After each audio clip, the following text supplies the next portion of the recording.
అభిషేకాలతో స్వామిని ఆరాధించేము పూలు పళ్ళు తెచ్చి స్వామికి పండుగ పెట్టేము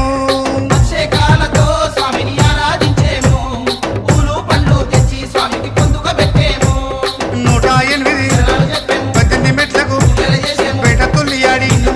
108 శరణాలు చెప్పాము 18 మెట్లకు పూజలు చేసాము పేట తుల్లియాడి నిన్న మెప్పించాము స్వామి రావయ్యో మణికంఠ రావయ్యా స్వామి రావయ్యో మణికంఠ రావయ్యా కందల రాజ పంచగిరీశ స్వామి రావయ్యో మణికంఠ రావయ్యా వందల రాజ పంచగిరీశ స్వామి రావయ్యో మణికంఠ రావయ్యా పంబావాస మాబడి పూజకు స్వామి రావయ్యా మణికంఠ రావయ్యా